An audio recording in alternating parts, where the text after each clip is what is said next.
I didn't really think too much about finding a Pokemon Blue version in my room while packing for college. I honestly couldn't remember where I'd gotten it from. I just knew it was mine.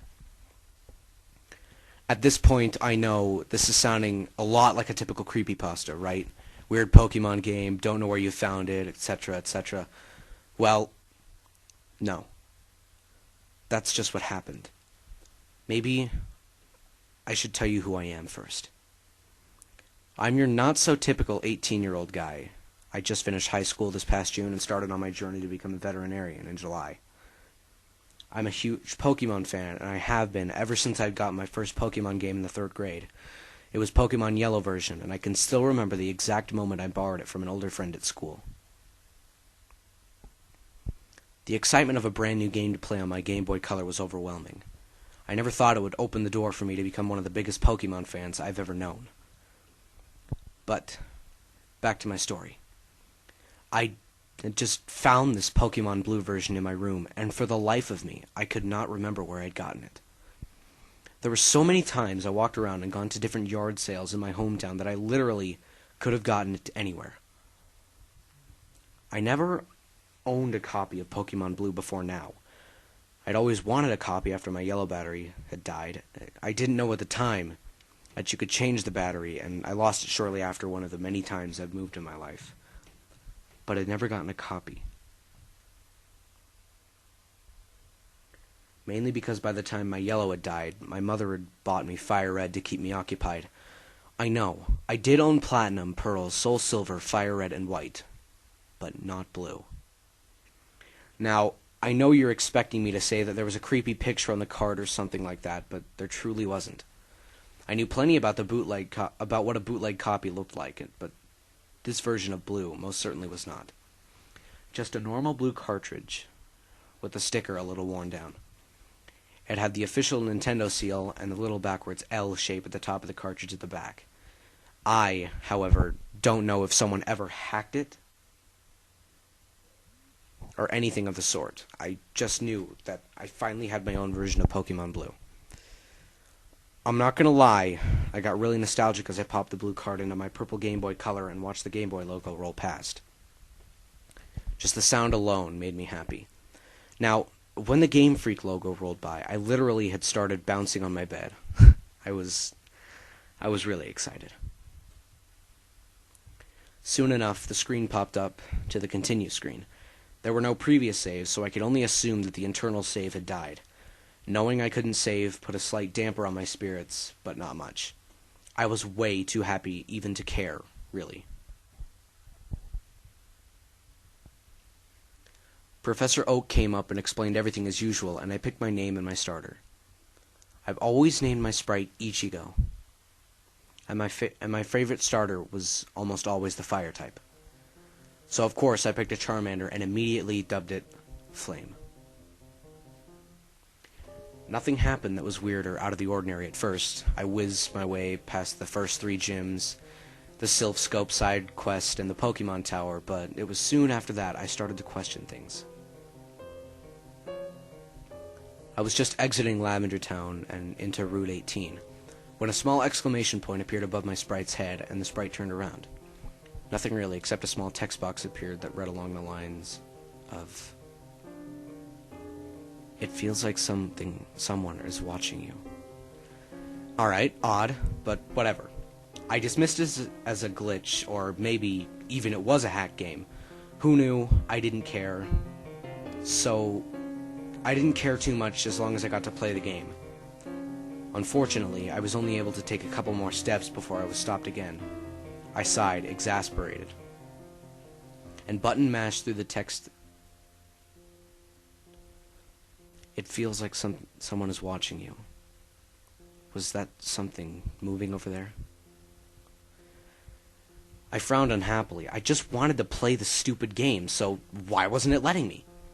At this point, I could no longer move my sprite, for it had started walking by itself to the tree that needs to be cut by the tall grass, and stopped. "Would you like to use cut?" I just mashed yes, and watched my sprite enter the grass.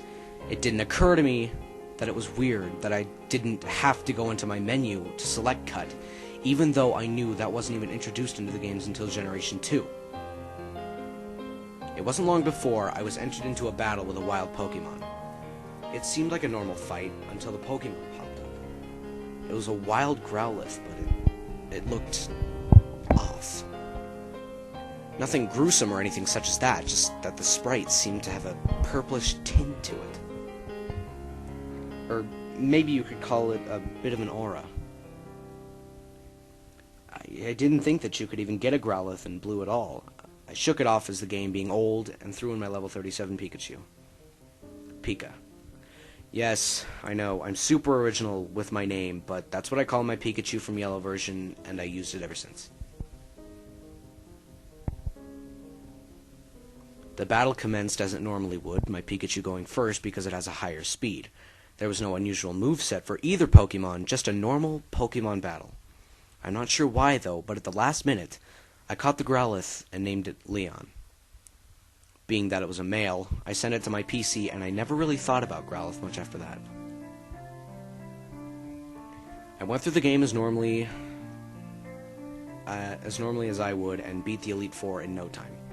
After having completed it, I shut off the game and put it away to be packed. A couple days later, I moved to college to start on my next adventure in life. I had 3 other roommates in the apartment we shared. That might be a stretch considering it was only a kitchen and 3 bedrooms. And we all mostly got along well. They never understood my fascination with Pokemon, Zelda, and other random things like that, so I never really shared my story before this. Around this time is when I started to read creepypastas, Pokemon ones to be exact. I read them constantly in between studying, playing my newer Pokemon games and trying to get along with my roommates and the other girls on our floor.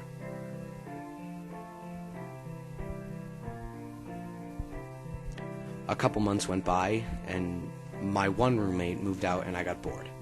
She was probably one of the only girls I talked to on the floor, and the girl I shared my room with just didn't speak much. It was at this time I started to go through my box where I kept all my games and found my Pokemon Blue version. I had left my Game Boy Color at home, so I swiped my Game Boy SP out of a hiding place and popped in the cart. At first, it wouldn't work. I blew in it, popped it in, and repeated. This wasn't unusual since my SP was getting old, and the game itself was pretty ancient itself. On the 5th try, the game booted up like it normally would. I button mashed my way through the opening, and I wish I hadn't, because then, maybe, I would have known that things were not all good and well in my game. I wasn't surprised that there wasn't a continue, so I started a new game and did the usual. As I got to Oak's lab, however, things started to confuse me. First off, Oak wouldn't talk to me. He just sat there. Alright, whatever. So, next I tried Gary's house, whom I ultimately always named Blue anyways. I talked to his sister, and this is what she said. "Oh, are you looking for Blue? I'm sorry, he's not here anymore." And she wouldn't talk to me again. I sat there for 5 minutes trying to talk to her, and I got nothing. I wasn't sure what I was supposed to do anymore. Had this happened to me before? What did I do? I honestly couldn't remember what had happened the last time I played. My brain had been so fried from finals that I couldn't think straight. I wandered around aimlessly until I decided to go into the tall grass. Instead of getting stopped by Oak, I was thrown into a wild Pokemon battle. Cliché, I know. I waited to see what would happen and held my breath. I had read enough creepypastas that I expected something bloody, or maybe something bad. What happened, though, just shocked me. I was thrown into a wild battle with a wild Growlithe, level 18, male, with a distinct purple aura. I just stopped. What? I wasn't sure what to do, so I threw a Pokeball since the other options of fight and run were not available. 1 shake, 2 shakes. Ping. Leon has been recaptured. At this point, I guess I was a little freaked out. Did I somehow continue my old game? But then, why on earth did my Leon just get recaptured? I decided to check the stats, nothing unusual about them, normal moveset, except the sprite was gray. It looked like a shadow of a Growlithe with a purple aura. I immediately walked to the first town and tried to deposit the Pokemon on the PC. Oddly enough, it worked. I know you're not supposed to be able to deposit the last, or in my case the only Pokemon in your party, but it did. And then I did the stupidest thing imaginable. I released it. Then I saved and told myself I would never play it again. I'd just find a new copy. That's when weird things started to happen in my real life. At first I didn't notice anything. I started to have nightmares more often. Instead of not dreaming at all, I'd wake up in a cold sweat, sometimes in tears. I would never remember the nightmare, and I always felt like I was being watched. I thought this was just a coincidence. Soon enough, though, I knew something was amiss. I started to see shadows. Not really at important times, just at times when I was alone, walking to school, sitting at home before my roommates got home. The one place it kept occurring, though, was in the middle of the night. See, I kept waking up at the same time every night. It was always around 1 a.m. where I'd wake up and have to use the bathroom, which was at the end of the hall of the apartment building. It was a large bathroom and normally empty, but I always had found it creepy at night, even before this happened. When I started to see things in the bathroom, I'd normally be, at the toilet. And then I'd see out of the corner of my eye a shadow outside the stall. It was always just walking past and only peripheral. I knew no one was in the bathroom because I would have at least heard them walking. Therefore, I had always marked it off as my imagination. But it just kept happening. I guess some people wouldn't be scared, but I honestly was. Maybe it was irrational, maybe it was stupid, but I was still scared. I stopped sleeping at night, because now I was seeing the shadow always moving, always out of the corner of my eye. I couldn't sleep. I barely ate. I was jumpy and afraid of even the smallest bumps during the day and night. Then the hallucinations started. Scenes would play out in front of my eyes, normally just children getting hit by buses or people with knives behind the trees watching me and waiting. Things of that nature. I almost stopped going to school, but I knew I couldn't. This was my dream. How could I just abandon it because of some night terrors? There was a day while watching a video in my animal tech class when one of the hallucinations started. Instead of watching other people being hurt, it was me. A four-legged shadow jumped at me, and I felt a bite in my arm. I started to scream as I watched blood drip down my arm. Leon used bite.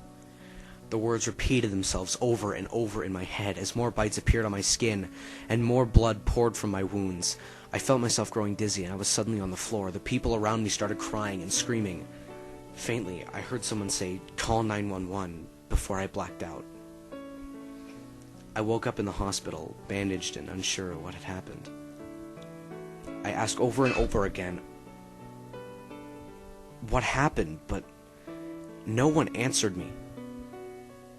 For now, the hallucinations had stopped. My friend Christina came up to visit one day when my family wasn't there. She looked a little uncomfortable at first, but once we started talking, she relaxed until I brought up that day. What happened? I asked her. She hesitated for a minute before replying. We don't really know. Everyone else, they saw you clawing your own skin off, but... She trailed off before continuing. I thought I saw something else taking the bites out of your skin, but no one believes me. I looked at her for a minute as I started to piece things together. Could it be possible? I was being haunted by a spirit in the form of a Growlithe? I waited until she left and thought things through. The only thing I couldn't figure out was, why me?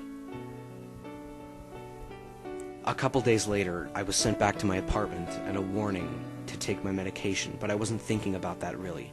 I was thinking about the Pokemon game and what I should do.